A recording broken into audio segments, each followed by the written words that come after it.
of the poll workers and the poll watchers. How would you know about it? You just said we would know about it, because that was going to be one of my questions. Yeah. Well, first of all, do you have some kind of election signal? officials would know about it.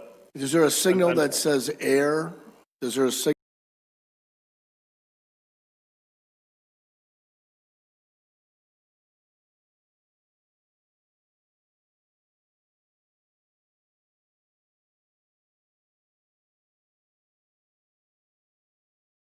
Is even attempted to change.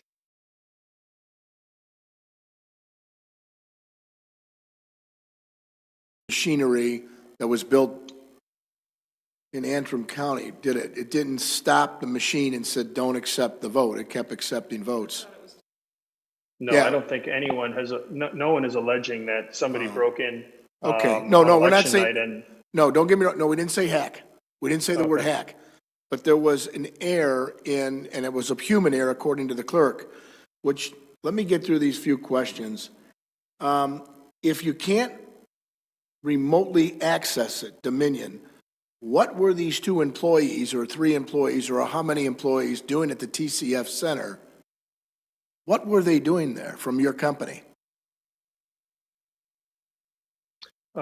So I think you started the question asking about Antrim County. We did not have any. No, I want to withdraw. Employees. I'll withdraw the questions for time's consideration in your time, and I appreciate you coming. Be specific. What were they doing in Wayne County at the TCF Center that they were employed by Wayne County? That's what you said, right? They weren't employed by the Secretary of State, were they? No, okay, so we're not talking about Antrim County anymore. No. We're only talking about TCF Center. Right. And we had 2, to my knowledge, we had 2 Dominion employees and one-day contractor. So they're discharging their duty as directed by election officials. So specifically cleaning machines, answering technical questions from election officials, but it's always done at the direction of the election official. There are strict instructions those employees are not running the election, so they should never be confused with running the election. I did. It could be as simple as cleaning. One of the most common things is cleaning the glass read head of a high-speed scanner, because as you might imagine, when you're scanning tens of thousands of pieces of paper, it actually is a pretty dirty process, and flecks from the paper accumulate in the scanning bed of the scanner that needs to be cleaned properly. Would there be any reason? Would there be any reason for these 2 individuals, as you've indicated, to employ any third parties to be there also? To employ any third parties? You mean contractors? Well, one of them was contractors, agents, anybody else. So we contracted with one contractor who I believe testified to your House hearing. So you have viewed these hearings online? I have not seen all of the hearings. I've seen snippets. I've obviously seen the testimony from the contractor that we hired for a day. And who was that one? What was the name of the contractor you hired for the day, so we have it for the record? Melissa Carone, I believe. Okay. And that was the only one that the 2 other contractors or the 2 other employees from Dominion hired, Ms. Corona, is that correct? I believe her name was Ms. Carone. So of the 3 Carone. people that were there, sir, 2 of them were employees of Dominion, and one of them we hired as a one-day contractor. Okay. And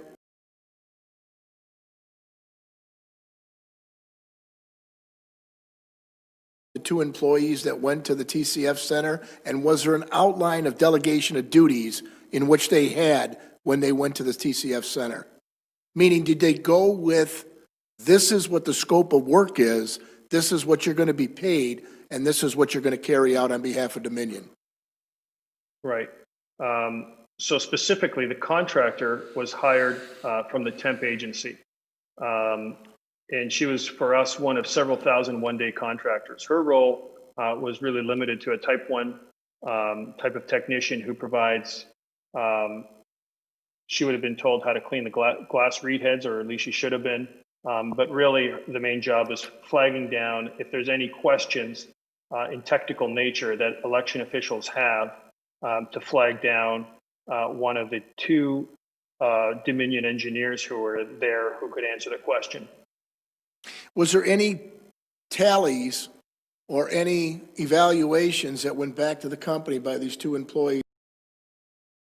Issues were raised at the TCF Center? Like an evaluation? I couldn't hear you. I don't know, sir. I couldn't hear you. I said I don't know, sir. Who would be the one that would be charged with that duty if you don't know? So we could get something back as far as feedback go, what they claim happened at the TCF Center. Because we heard a lot of testimony, a lot of testimony. I can certainly gather that for you. Thank you. Mr. Chairman, at this time, there was only one question that was doing with jamming of the machine.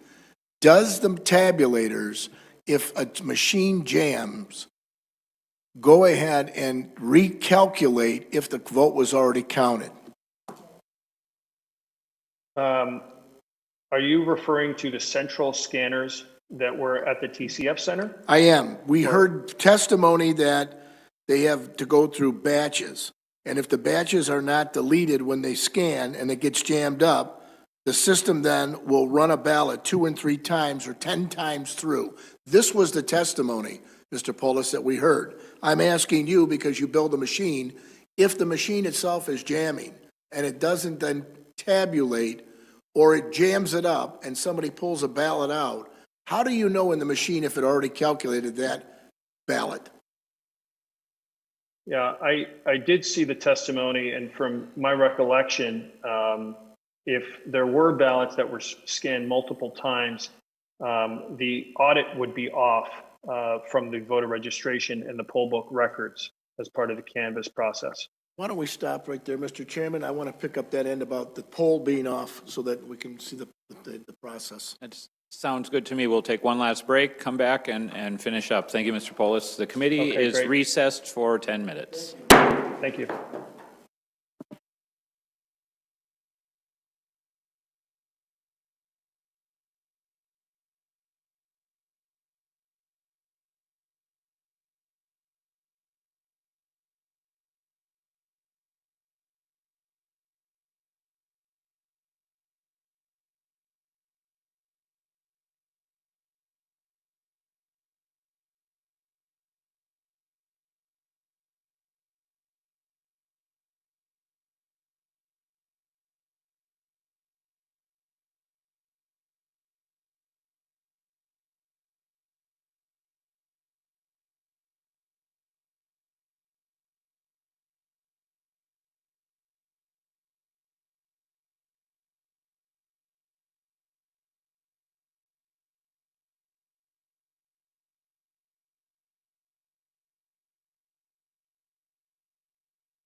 The Senate Committee on Oversight will return to order. Thank you, members, for your return. And let's continue, and hopefully this will be kind of our last segment. And then we do have, we'll finish this committee, adjourn, and then we'll bring the committee back to order on another meeting that's in another different location. So if you're wondering what the second posting is about, that's for our joint meeting with the House briefly to adopt some additional subpoenas. So that's why it's set up that way. Okay. Mr. Polis, continue to have my thanks for your participation today. Could you share with us, when it comes to the software, do you design it to operate on a Windows platform or Unix? I mean, what operating system do counties have on the computers that they're putting your software on?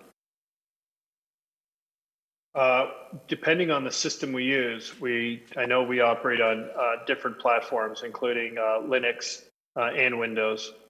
Okay. And the tabulators themselves, they don't have an operating system in them?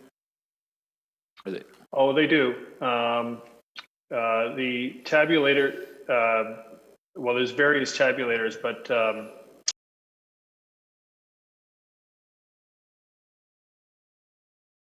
that are used in Michigan at the polling location are Linux operating.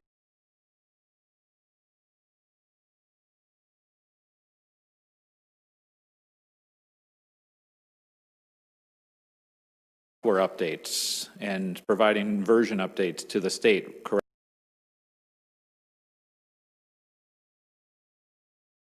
So I think, I'm not sure what you're getting at. We are not able to update software like you would a normal computer at your home. Any update that we through federal certification first. And once it is approved for use, then we can provide the update, and that update is usually done by the election officials themselves. So, and that's fine. I appreciate that detail. What I'm wondering is... I'd actually give you an example. So, okay, thank you. You have a desktop, you have a server that's air-gapped that sits in your county's central location. Even though Microsoft might want an update, even though antivirus might need an update, there's no updates are done that unless they first go through federal. But as you're, and where I wanted to go, and these correct new versions. Yes. So prior to you sending those to the EAC for certification, what does Dominion do to check and test the security, the vulnerability of the software before it sends it out for certification? Okay, I see. So we do our own extensive testing that really mirrors a lot of the testing that is done at the EAC level, except that we do it internally to ourselves. Sometimes that is done directly with our own employees. Sometimes we contract with external labs to do vulnerability testing, for example, or various types of security reviews on our systems. Those third-party labs that you would contract with, are they certified by the EAC as well? How do you control who's looking at your materials to test it? The labs that we use are usually accredited and recommended by federal authorities that are well trained in this area. In the case of state certifications, California comes to my mind. They do their own security testing with their own independent authorities that they separately accreditate and certify. In the EAC's accreditation process, are they interested in security and vulnerability issues, or are they primarily interested in the fidelity of counting votes? Well, I don't wish to speak for the EAC, but I think it's a very fair guess to say that they're concerned about every aspect of the voting system, including security and accuracy. But I mean, you must get reports back from them after you send your materials to them for accreditation. I mean, do they, Yes, it's publicly available on their website. with a rubric they use for going through the materials? I don't understand the question, sir. Well, I mean, do they have a standard list of benchmarks that they're looking for when they evaluate the software? Oh, yes, there are, I'm going to probably get it wrong, but it's thousands of pages of guidelines it's called the Voluntary Voting System Guidelines. The latest and greatest is named the VVSG 2005, and there are literally thousands of lines of pages of requirements. And so, And that document absolutely does outline testing guidelines. and so you send this software off to them for certification, and it doesn't meet some particular benchmarks that they want. I assume they provide that feedback to you and say you have to harden this area up or rewrite this area. I mean, so you get that kind of feedback from the EAC? I'm not sure. I presume we do. Okay. I'm not really the certification person, so I'm not sure of the day-to-day interaction when we're in a certification campaign. Okay, But I can certainly get that information for you. thank you. In your opening remarks, I believe you mentioned the National Institute of Standards and Technology. Yes, I did. As a reference. Is this a separate accrediting agency that you also have to send the software to? No, it is the EAC in their process of accrediting independent testing authorities has a separate process for doing that, and they rely on NIST for a part of that. Okay, so by being accredited by the EAC, do you then receive, that you've followed the proper guidelines for the NIST? I really can't speak to that. We are not an accredited independent testing authority by the EAC, so I'm not an expert on that by any means. Okay. Was there a significant version update or change leading into the 2020 election? Or are we still operating on the same version from Dominion that we operated under in 2018? I'm not sure what version off the top of my head that you're operating on in Michigan. I can certainly find that out for you, though. Great, thank you. Vice Chair Lucido has some additional follow-up? Or no, I'm sorry, Senator Tice. Thank you. Thank you, Mr. Chairman. Thank you for your patience. I know we've got you sitting in the hot seat for a long time, so thank you very much. I appreciate your patience. Sure. I want to cover a few of the rumors that I'm getting lambasted with, and I just want to make sure that we've got them out front and you can answer them. So, of everywhere, government and everything. How do you know that you're protecting your source code and that they're not embedded in your organization doing something with your source code? Well, that's something that the EAC and through its ITAs and the state agencies do. They do a line-by-line review of all of our source code. And so specifically with regards to one of the rumors that certainly I've read and reread is that somehow source code has embedded its way into Dominion systems that somehow originated in Venezuela. That is not the case. Any independent test authority, and there's several of them that have reviewed all our code, could verify this. And in fact, it is my understanding that the Secretary of State's office in California has certified both our software along with competitive software from companies like ES&S and HART and Smartmatic. And so perhaps they're the best ones to answer a question to verify that there's no common source code. But it's something certainly I can attest to for Dominion systems. Thank you very much. I also have been told that there were at least, there were more than 2 of your direct employees and 1 indirect, that there were as many as 9 in the TCF Center. I don't know that that's necessarily a problem, but that's the information that I have in front of me. I'm not going to give any names in the interest of, you know, all the issues that you described earlier. I certainly would prefer that people remain protected and not threatened. But I would be interested in having that information if there's any mistake, and then what their roles were in the process, right? What were their responsibilities while they were there? I also heard that you received a large sum of money from outside the country just recently, actually just before the election. Would you like to speak to that? Yes, I've heard that one too. Unfortunately, it's not true. This one's bizarre and completely unfounded. And I think the claim is something like a Swiss bank through Chinese intermediaries paid the company that owns Dominion. But I can tell you that that's not true under oath. Okay, thank you for that. And then your equipment, your adjudicators and your tabulators in the TCF, do they have Ethernet access? No, they're not connected. As I said, they're not connected to the internet. They're designed to be completely standalone system. They are connected locally in a local area network designed to be separate from the internet. So then they don't have an Ethernet set up in order to be a part of the LAN or Ethernet for any other reason?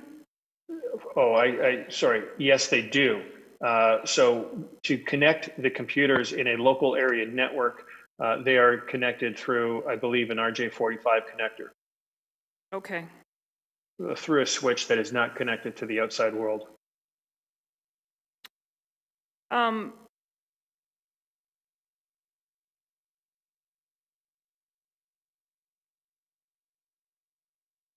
So what,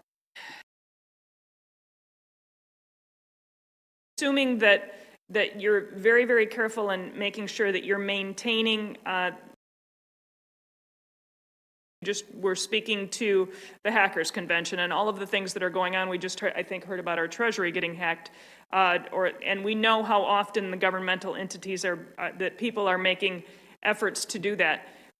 I'm assuming that as you're working on your systems, that there is a point where there could be access to it before this information gets pushed out and updated into the different states. What efforts do you take to make sure that this system is as protected as it could possibly be, so that it's not accessible to nefarious people? Well, there's several things that we do. We are part of a federal program of coordinated vulnerability disclosure.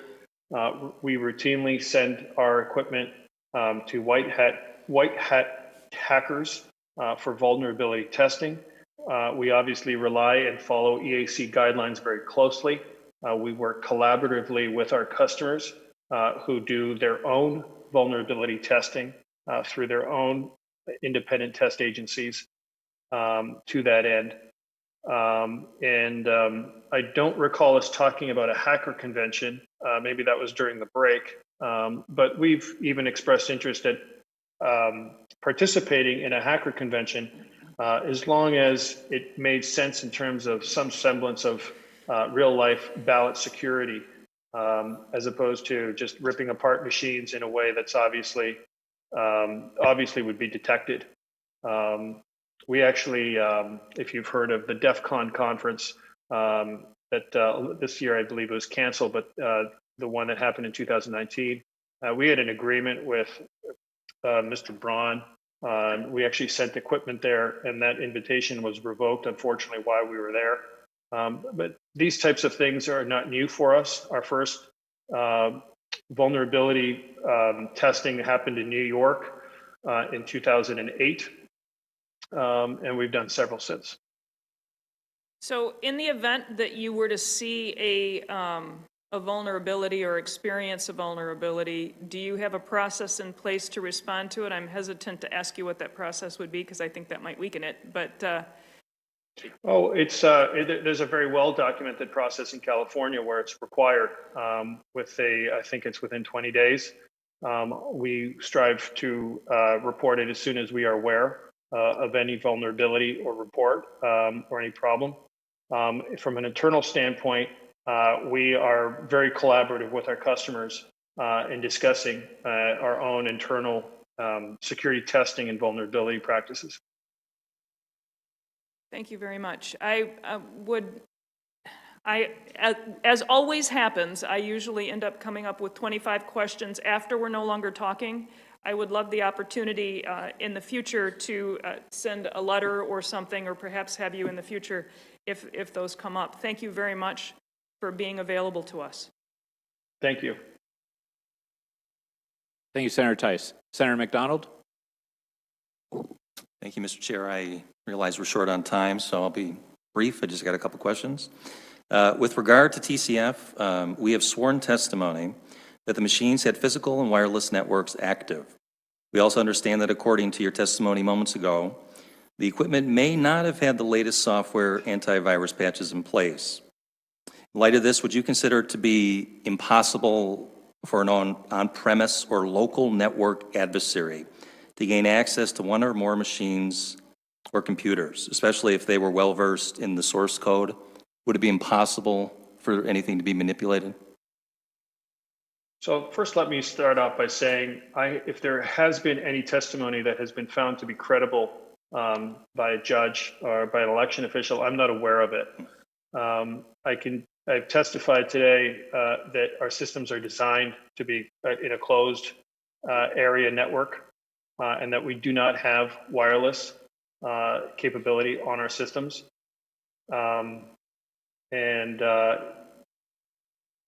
So does that answer your question? Somewhat. Is it impossible to breach it? Yes or no? I certainly think so. Okay. But then again, even if it was possible, it'd certainly be detectable. And at the end of the day, I keep coming back to the paper ballots because there's a good reason for it. Even if ballots, if anything like what you're suggesting is possible, and I certainly don't think it is, and if there's sworn testimony that something happened, I'm not aware of it if it's been found to be independently credible. But the paper ballots would not match the result of the county canvass process. And that's so in terms of the accuracy of the tabulation, as long as you're able to complete and certify a canvass process, you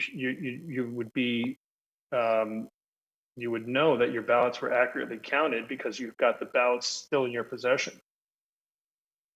Okay, thank you. Just one more question, sir. Can you provide the checksums of the voting software when it was certified, and can they be compared with what is currently on the voting machines? So absolutely, you shouldn't get that from us. You should get that from certification agencies and the independent test labs, and that is a part of regular post-election reviews. Okay, thank you. Thank you, Senator McDonald. Mr. Polis, how are the employees, not so much for, well, even at Dominion, how do you go about checking them, make sure that they don't have foreign connections? I think that was a question that Senator Tice kind of started on, but then went in a different direction. So what is your process for assuring that there isn't some sort of illicit influence or going on with the programming? We do very extensive background checks on our employees through third parties. This is part of our voluntary disclosure that we have with our state partners. As it pertains to our contract employees, we employ third-party temp firms, and part of their obligations and accountability is to do background checks, criminal checks, and the like. And what about the background then of those who use as third-party vendors for hardware, technical know-how? Are you checking those sources as well? Well, for that type of work, we work with EAC recommended ITAs. And they maintain security checks, background checks on those that they're making recommendations for? Yes, they do. Completely different, complete switch here then in line of questioning. The digital images of the ballots, is this something that's only taken of absentee ballots, or are there digital images taken of the ballots that are done in in-person polling places as well? Digital images can be recorded on all of our paper scanners. And are those, is that done? I mean, is every ballot made an image of? It's a county by county decision. So in the case of Antrim County, I can tell you that they were not recorded, which is how we know for certain, above all of the other checks, that digital adjudication could not have been used there. And so for those who do take digital images of the ballots, what are those files as far as security goes? How can we be sure they don't become modified later? Well, they are digitally encrypted and signed, and securely stored in 2 different places. And ultimately, they would have to match the paper ballots. Okay. Do any other members have any additional follow-ups at this time? Well, Mr. Polis, again, we want to thank you for making yourself available to us, and I hope that you will avail yourself if we ask you to come back. I would certainly try to assure you it would be a shorter time period if we did have to have you come back and do some additional follow-up, and I would likely want to, kind of gather the questions that we might have, such as Senator Tice mentioned, get them written down, send them to you, and then ask you to come in and do a brief follow-up with us to answer any questions that we either don't really have fully developed in our minds right now or might come to us here in the next day or two. I hope that would be acceptable to you. Chair McBroom, I appreciate the opportunity for having me and giving me an opportunity to correct a lot of the record of what's been said. Okay, thank you so much. Thank you. Mr. Brower as well, thank you for your attention today too. Mr. Chairman, thank you, and to the committee. And if the chair or the committee does have follow-up questions, we'd be happy to consider anything in writing you might want to submit. We'll look forward to getting that from you. So thank you very much. Okay, thank you, gentlemen. Bye-bye. Bye. Members, I will see you across the street at Bogie Tower when the Senate Oversight Committee next convenes, which will be shortly. So, Paul, is that still correct? We're coordinating with the House, but yes. So please head there somewhat directly. Yes. So, Vice Chair Lucido moves that the Senate Oversight Committee adjourn. Hearing no objections, we're adjourned.